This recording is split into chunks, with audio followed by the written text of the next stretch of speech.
اللهم صل على محمد وعلى آل محمد كما صليت على إبراهيم وعلى آل إبراهيم إنك حميد مجيد اللهم بارك على محمد وعلى آل محمد كما باركت على إبراهيم وعلى آل إبراهيم إنك حميد مجيد الحمد لله وحده الصلاة والسلام على من لا نبي بعده السلام عليكم ورحمة الله وبركاته।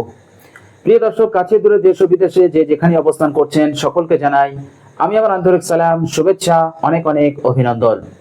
প্রিয় দর্শক, আজকের ভিডিওতে এমন একটি মূল্যবান আমলের কথা আমি আপনাদের সঙ্গে শেয়ার করব, যে মূল্যবান আমলটির মাধ্যমে আল্লাহ সুবহানাহু ওয়া তাআলা জীবনের সমস্ত গুনাহ রাশিকে তিনি ক্ষমা করে দেবেন, জীবনের সমস্ত গুনাহ।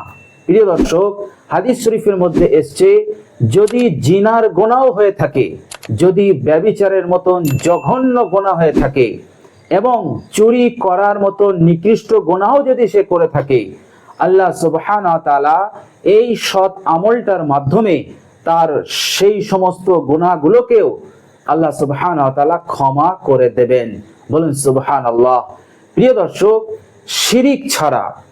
শিরিক ছাড়া দুনিয়াতে যত গুনাহ আছে সমস্ত গুনাহ যদি সে করে থাকে, আল্লাহ সুবহানাহু ওয়া তাআলা এই আমলটার বরকতে, প্রিয় দর্শক, এই আমলটা এতটাই মূল্যবান আমল যে আল্লাহ সুবহানাহু ওয়া তাআলা এই আমলটা করার বরকতে আল্লাহ সুবহানাহু ওয়া তাআলা তার জীবনের শিরিক ছাড়া তার জীবনের সমস্ত গুনাহকে তিনি ক্ষমা করে দেবেন। সে মাসুম হয়ে যাবে, সে নিষ্পাপ হয়ে যাবে। এমনটা হবে যে সে গুনাহই করেনি। আর আল্লাহ সুবহানাহু ওয়া তাআলার দয়া দেখুন, সে যত গুনাহ করেছে সমস্ত গুনাহগুলোকে আল্লাহ সুবহানাহু ওয়া তাআলা নেকিতে, সওয়াবে রূপান্তরিত করে দেবেন। বলুন সুবহানাল্লাহ।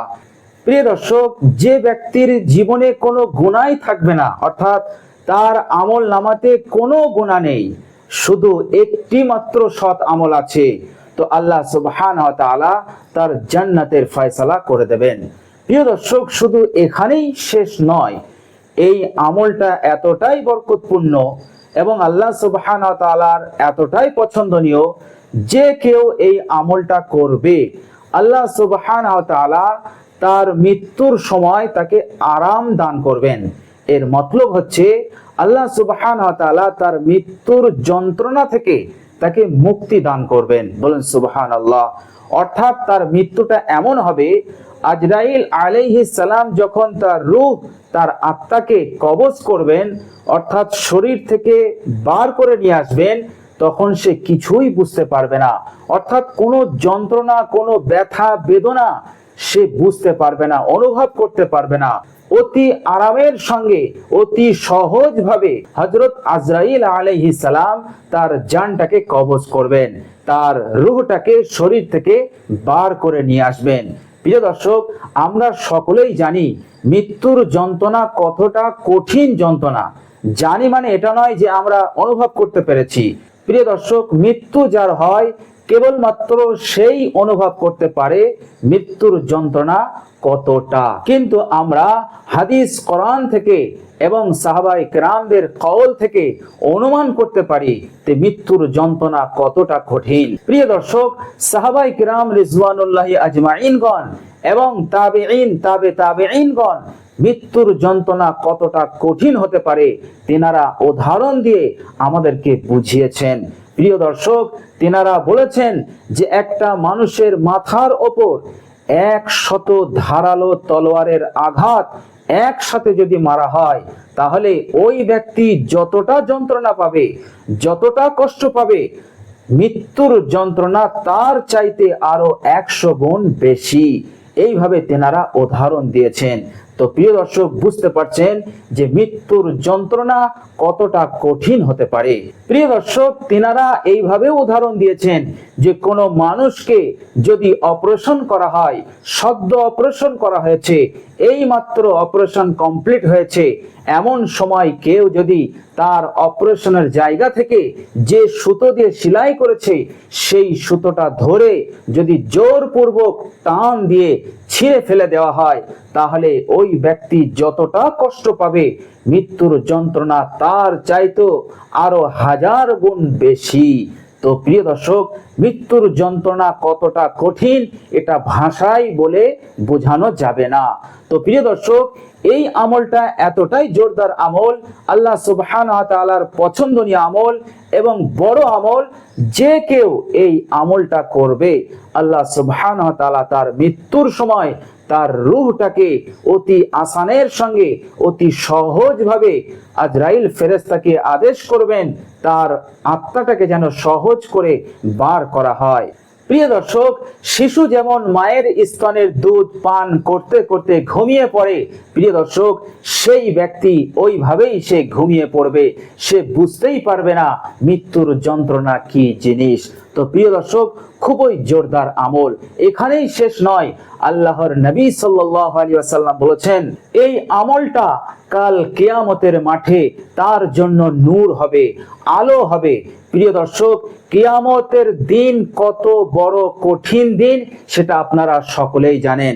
প্রিয় দর্শক, কিয়ামতের দিনে যখন সমস্ত মানুষকে জীবিত করা হবে, তোলা হবে, সমস্ত পৃথিবীর মানুষ কোটি কোটি সহস্র কোটি মানুষ যখন কবর থেকে উঠবে, উঠার পরই তারা কিন্তু হাসরের ময়দানে যাবে না। হাসরের ময়দানে তাদেরকে ডাক দেওয়া হবে না। তারা কবর থেকে যখন জীবিত হয়ে উঠবে, সেখানেই তারা দাঁড়িয়ে থাকবে। কত বছর দাঁড়িয়ে থাকবে? 70 বছর দাঁড়িয়ে থাকবে। প্রিয় দর্শক, যার গুনাহ যতটা বেশি হবে তার এই সময়টা তার জন্য তত দীর্ঘ হবে। কারো জন্য 1000 বছর হবে, কারো জন্য 50,000 বছর হবে। প্রিয় দর্শক, জীবিত হয়ে যখন সে উঠবে, ওই জায়গায় সে এত বছর ধরে দাঁড়িয়ে থাকবে। প্রিয় দর্শক, আর ওই সময়টা হবে একেবারে আমাবস্যার ন্যায়, একেবারে কালো অন্ধকার। কালো অন্ধকার হবে, কোনো আলো থাকবে না। এমনকি সেদিন মানুষ একে অপরকে দেখতে পর্যন্ত পারবে না, এমনকি নিজের চেহারা পর্যন্ত দেখতে পাবে না। আর পা রাখার মতন সামান্য জায়গাটুকু তারা পাবে।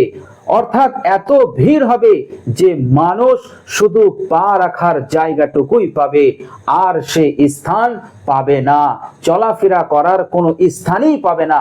এত ভিড় সেদিন হবে, আর আমাবস্যার ন্যায় কঠিন অন্ধকার থাকবে। প্রিয় দর্শক, এই কঠিন সময়ে মানুষ দাঁড়িয়ে থাকবে 70 বছর, কারো জন্য 1000 বছর, কারো জন্য 50,000 বছর।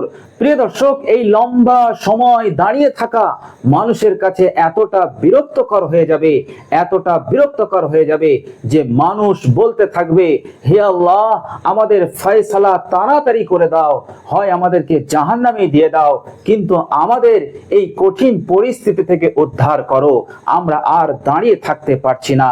এই রকম করে তারা তামান্না করতে থাকবে, আর আল্লাহ তাবারক তাআলার কাছে বলতে থাকবে, আল্লাহ ফয়সালা যা হয় তাড়াতাড়ি করে দাও, জাহান্নামী যদি হয় তা জাহান্নামী আমাদেরকে করে দাও। এই রকম তামান্না তারা করতে থাকবে। কিন্তু আল্লাহ সুবহানাহু ওয়া তাআলার যে সিদ্ধান্ত, সেই সিদ্ধান্ত অনুযায়ী ফয়সালা হবে।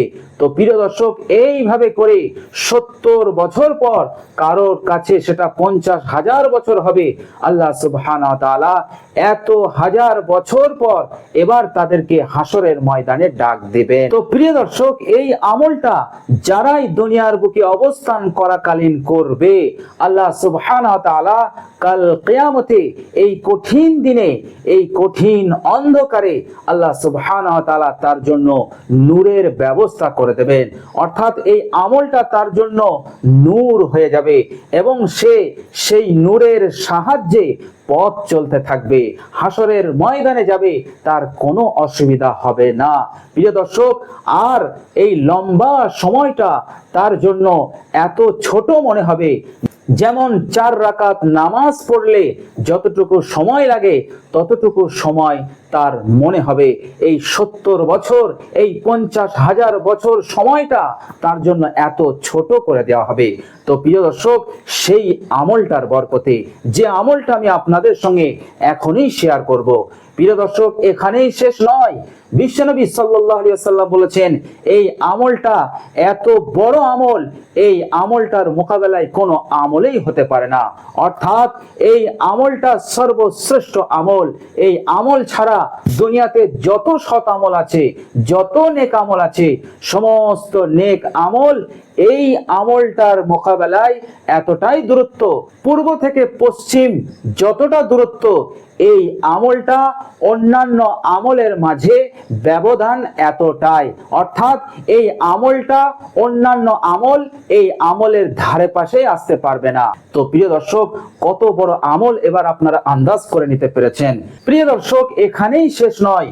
বিশ্বনবী সাল্লাল্লাহু আলাইহি ওয়াসাল্লাম বলেছেন, এই আমলটা এতটাই ওজনদার আর এতটাই ভারী যে আল্লাহ সুবহানাহু ওয়া তাআলা কাল কিয়ামতের মাঠে কোন মানুষের গুনাহের দফতর যদি 99টা দফতর হয়, অর্থাৎ এক কম 100টা দফতর, যে দফতরে তার শুধু গুনাহই লেখা আছে, শুধুই গুনাহ লেখা আছে, শিরিক ছাড়া দুনিয়াতে যত গুনাহ আছে, জিনা, ব্যভিচার, চুরি, সুদ, এছাড়া আরো যত গুনাহ আছে, সমস্ত গুনাহ সে করেছে। তার গুনাহ লিখতে লিখতে লিখতে লিখতে দফতর 99টা হয়ে গেছে। এই 99টা গুনাহের দফতরকে যখন একটা পাল্লায় রাখা হবে, আল্লাহ সুবহানাহু ওয়া তাআলা আর এই আমলটা যখন এক পাল্লায় রাখবেন, আল্লাহর নবী সাল্লাল্লাহু আলাইহি ওয়াসাল্লাম বলেছেন, এই একটা আমল ঝুঁকে যাবে আর 99টা গুনাহের যে দফতর সেটা হালকা হয়ে যাবে এই নেক আমলের তুলনায়। বলুন সুবহানাল্লাহ। তাহলে বুঝতে পারছেন এই আমলটা আল্লাহ সুবহানাহু ওয়া তাআলার কতটা পছন্দনীয় এবং কতটা কার্যকারী, কতটা উপকারী আমাদের জন্য। প্রিয় দর্শক, তবে মনে রাখবেন, শিরিক করলে হবে না। শিরিকের গুনাহকে আল্লাহ সুবহানাহু ওয়া তাআলা কখনোই ক্ষমা করবেন না। আপনার 99টা গুনাহের দফতরের মধ্যে যদি শিরিকের গুনাহ থাকে, তাহলে কিন্তু এই আমল কোনো কাজে আসবে না। আল্লাহ সুবহানাহু ওয়া তাআলা বিনা হিসাবে তাকে জাহান্নামে দিয়ে দেবেন। কারণ পবিত্র কোরআনে আল্লাহ সুবহানাহু ওয়া তাআলা পরিষ্কার আমাদেরকে জানিয়েছেন যে শিরকের গুনাহ আমি ক্ষমা করব না। ইন্নাল্লাহা লা ইয়াগফিরু আই ইউশরাকা বিহি ওয়া ইয়াগফিরু মা দুনা যালিকা লিমান ইয়াশা। আল্লাহ সুবহানাহু ওয়া তাআলা শিরক ছাড়া সমস্ত গুনাহকে তিনি ক্ষমা করতে প্রস্তুত, কিন্তু শিরকের গুনাহকে তিনি কখনোই ক্ষমা করবেন না। তো প্রিয় দর্শক, 99টা গুনাহের দফতর হালকা হয়ে যাবে এই আমলের মোকাবেলায়। হাদিস শরীফের মধ্যে এরকম একটি ঘটনাও এসেছে, যখন সেই বান্দার গুনাহের 99টা দফতরকে রাখা হবে, অর্থাৎ যখন আমলকে ওজন করা হবে, সেই গুনাহের পাল্লায় যখন তার 99টা দফতর রাখা হবে এবং গুনাহের পাল্লা ঝুঁকে যাবে, তখন সেই গুনাহগার বান্দা নিশ্চিত হয়ে যাবে যে আমি জাহান্নামী। কিন্তু দয়াবান দয়াশীল আল্লাহ সুবহানাহু ওয়া তাআলা সেই গুনাহগার বান্দাকে বলবে, হে আমার গুনাহগার বান্দা, তোমার জীবনে একটি নেক আমল আছে, সেই নেক আমলটা আমি সংরক্ষণ করে রেখে দিয়েছি। তখন সেই বান্দা বলবে, হে আল্লাহ, আমার একটি নেক আমল এই 99টা গুনাহের দফতরের মোকাবেলায় কতটুকু কাজে আসতে পারে? একটা নেক আমলে কি হবে? আল্লাহ সুবহানাহু ওয়া তাআলা বলবেন, বান্দা, হে আমার গুনাহগার বান্দা, তুমি জানো না এই নেক আমলটা কতটা ওজনদার। আল্লাহ সুবহানাহু ওয়া তাআলা সঙ্গে সঙ্গে ফেরেশতাকে হুকুম দেবেন, হে আমার ফেরেশতারা, ওই নেক আমলটা বার করে নিয়ে এসো। তখন সেই ফেরেশতা সেই নেক আমলটা বার করে নিয়ে এসে নেকির পাল্লায় দিয়ে দেবে। যখন ওই দিয়ে দেবে, ওই একটি নেক আমল 99টা গুনাহের দফতরকে হালকা করে দেবে। বলুন সুবহানাল্লাহ। তার নেকির পাল্লা ভারী হয়ে যাবে এবং আল্লাহ সুবহানাহু ওয়া তাআলা তাকে ক্ষমা করবেন এবং তার জান্নাতের ফয়সালা করে দেবেন। প্রিয় দর্শক, তাহলে বুঝতে পারছেন এই নেক আমলটা কতটা গুরুত্বপূর্ণ এবং কতটা বরকতপূর্ণ এবং কতটা কার্যকারী, উপকারী আমাদের জন্য। তো প্রিয় দর্শক, সেই নেক আমলটা কি? বিশ্বনবী সাল্লাল্লাহু আলাইহি ওয়াসাল্লাম বলেছেন, আর সেই নেক আমলটা হচ্ছে, শুনলে অবাক হয়ে যাবেন, এত আসান, এত সহজ আমল। প্রিয় দর্শক, সেই আমলটা হচ্ছে আশহাদু আল্লা ইলাহা ইল্লাল্লাহ ওয়া আশহাদু আন্না মুহাম্মাদান আবদুহু ওয়া রাসূলুহু। এই কালমাটাকে, এই আমলটাকে বেশি বেশি করা।